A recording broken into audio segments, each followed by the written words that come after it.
So, what are some of the health benefits of dry January or abstaining from alcohol? Now, I want to make a quick aside because when you listen to this, you might say, well, why is he talking about certain things? Well, I'm an alcoholic in recovery. And so I wanted to just preface with that. And then I also wanted to say, if you're someone who struggles with drinking or you're someone who's maybe going through dry January and you're saying, hey, I'm thinking about alcohol all the time. I know I have a problem. I don't know what to do. There is help out there. I found it in the rooms of AA and the 12 steps. It doesn't necessarily mean that will be the answer for you, but ask for help. I never did. I had to get a DUI to get myself to get into a program.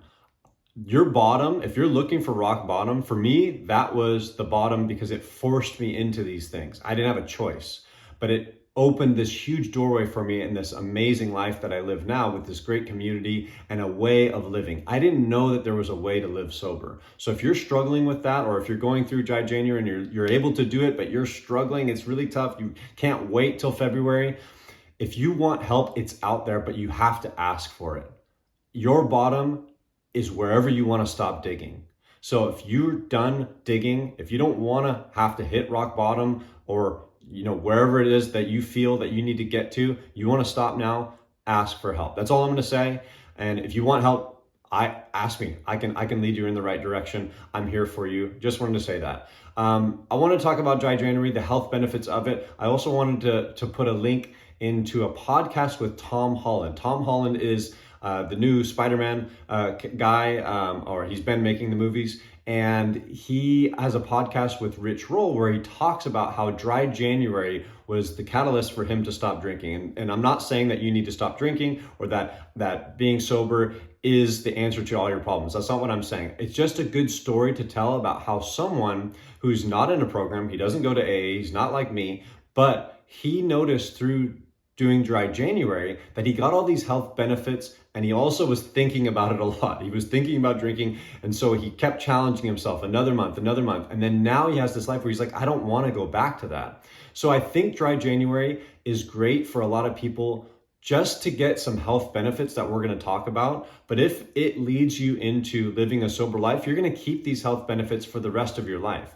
And for me, it's not so much the health, it's the mental health. For me, it's the mental stuff because that's where I was. I was really, really mentally bankrupt, spiritually bankrupt. So for me, there's not just the health benefits that as a trainer, as someone who's in the health and fitness industry, I need to have those health benefits, but I could get away with it, I thought, because I had all these other healthy habits. But for me, it was more about the mental, the spiritual, and the emotional than anything.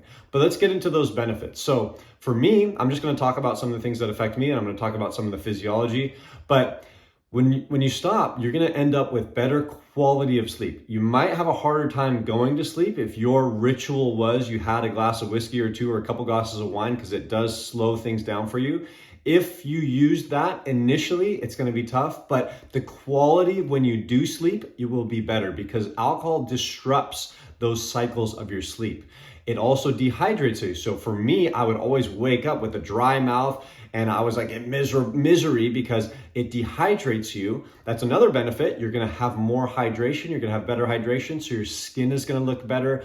Your muscles are going to be better, right? You're going to just feel overall, your joints and things will feel better because you're getting proper hydration, because you're not peeing. When you drink one beer, but you pee two beers, well, how does that happen? Well, your body has the sodium potassium pumps that regulate how much water is in on your body, and alcohol shuts that off. So you start peeing a lot more. So you get dehydrated. So your sleep will be affected by that dehydration. But again, it disrupts the sleep cycles.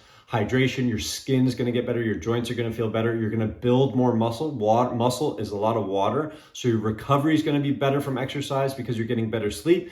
You're going to end up gaining more muscle and building more muscle if you keep your regimen the same exact and you get rid of alcohol. So that's why bodybuilders don't drink alcohol. They can't. It affects your muscles, but it also affects your liver. And your liver is super important in regulating your blood sugar. It works with your pancreas to regulate, but everything gets filtered through there. So if you have this big dump of alcohol this sugar. A lot of times it's mixed drinks and sugar along with it, and lots of calories in this liquid form. It slows everything down in the liver, and then your liver has to also process that alcohol, and so it slows things down. So then when I eat food and I want to process that and build it into muscle, my liver gets slowed down and it gets disrupted, and so it's not able to do its job as well. So you get this benefit from not taxing the liver by getting rid of alcohol as well. Talked about the hydration effect. Okay, your kidneys are going to be happy as well because they're not having to filter through.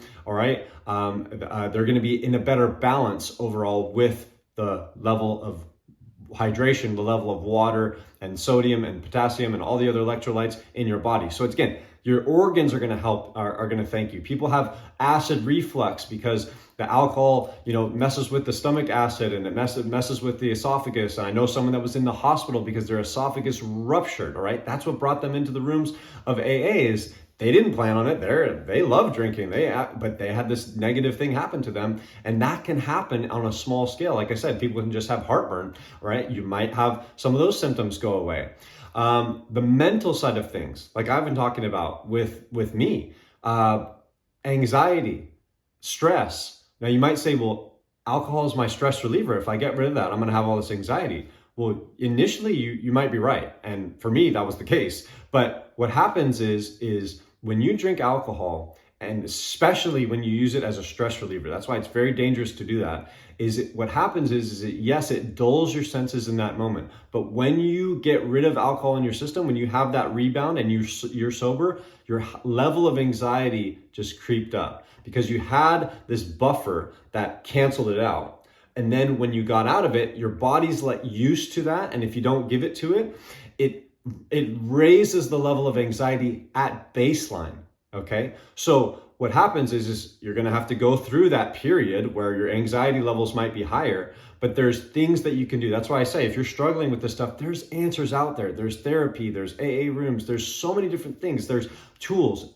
You got to tell someone about it if you're struggling with these things, or else you're not going to find a way. You can find it on your own, but I would suggest you ask for help because it's tough. It's challenging. For me, it's very, very challenging because it was my coping mechanism for everything. Good days, bad days. It was there always. So with stress and anxiety, if your baseline goes up without that alcohol, it's going to slowly start to regulate and come back down. Okay. Now, maybe you're someone like me who's just normally a very high anxious person. But for me, with that alcohol in my system, when I wasn't using, it was sky high and I had to have it. That's what I thought. I thought there's no way I could live without these things because I had to regulate them sometime. It was my break. It was the only refuge that I had to shut this thing off. Now I have a bunch of tools because of the program that I'm working. Prayer, meditation, just sitting with your feelings and breathing and just letting it hit you. Whereas I never wanted to feel anything. If I felt anxious, it was terrible. It was horrible. Now I can kind of stay in those and realize it's not that bad. And again, over time for me, this really started to subside. And recently I had someone make a video about me. I just posted about this. They made a 30-minute video basically telling me I'm an idiot and I don't know anything and my opinion is trash. And normally I would have been in a frenzy of depression, anxiety. My head, there's no way I would have been able to handle that kind of criticism. When I see a comment, right? Same thing. How am I able to deal with these things that would have destroyed me before? I'm able to do that because I have a different relationship with these things. I can see them for what they are. And I have to say that that's because I don't have alcohol in my life. Also, I'm doing all of these other spiritual practices that help my self-confidence and help my outlook on way of life. But if I had that same level of anxiety, of course, I'm going to run and use that bottle to help make me feel better in the moment because I just got shit on by someone. And it's oh crap, you're not, everyone doesn't like you, right? Oh, that's a fear of mine, right? You're not perfect, right? Oh, that's a fear of mine. I didn't have any other way of dealing with those things. And when I got rid of alcohol, it's well, then what do? It gets better over time. It might be hard initially, like I said, reach out. But over time, that baseline is going to start going down because you don't have that, again, that coping mechanism that actually increases it as you get off of it, because it's like this up and down effect. I don't know how, I can't explain it to you physiologically, but if you watch Huber, I'll put that aspect in that as well. Andrew Huberman has a podcast all about alcohol, and he talks about that, where it actually goes up. And it's very interesting because I noticed that as well. When I was not using, my anxiety and everything got worse. So I had to use. Again, there is a way out. Depression, same sort of thing. It kind of goes hand in hand, like I said, with someone making a negative comment or whatever. It used to cripple, these things used to cripple me when I was using before, and now I have a better perspective because I'm more regulated. Just like my blood sugar and the liver and it's just, everything is more regulated. You're more balanced. Yes, you still need coping mechanisms of how to deal with things. You need stress relief. For me, it's prayer, meditation, it's getting in community. It's again, staying in these emotions and writing about them and what's going on. What am I really feeling? What am I really afraid of?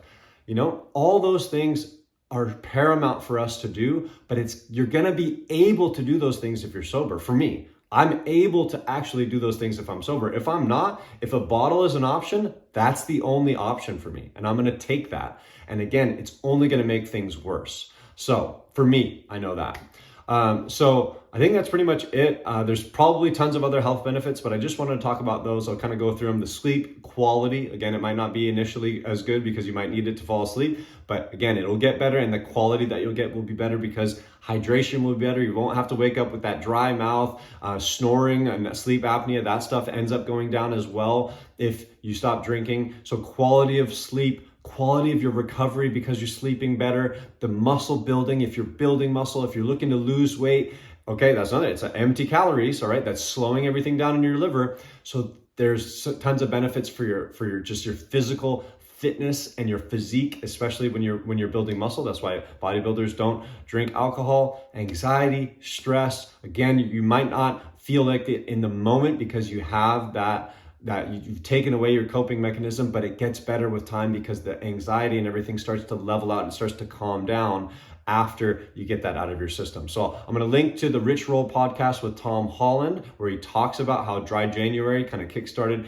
his life. And now he's got a non-alcoholic beer company that he's putting out there, and he's super passionate about. It's just, it's cool to see how it's benefiting people. Whereas I thought being sober, I don't want to do that. There's no way. I don't want that in my life. Screw the health benefits. I have to have this in my life. It's my social life. It's everything. I have a life now without it. So if you're struggling, there is options out there. So I'm going to link the Tom Holland. I'll also link the Andrew Huberman podcast on alcohol. If you want to get really detailed about, I recommend it for anyone, especially if you're into health and fitness, because you'd be surprised that even if you only drink once or twice a week, all right, 1 or 2 glasses a week, how it starts to affect your sleep, it starts to affect your digestion, it starts to affect your liver, it starts to affect all these things. It's really powerful. Your anxiety, all of that. So even this little amount, well, for me, it wasn't a little amount, but for some people, I don't have a problem with it. You can still get these massive benefits from doing something like Dry January. But if you want to take it to the next level and just, maybe make it a lifestyle habit for you, I'm gonna provide you with some of the more information on that from Andrew Huberman, and also from just anecdotal stories like someone like Spider-Man, Tom Holland. So anyways, that's it for today. Happy New Year. Enjoy your New Year, and good luck with Dry January.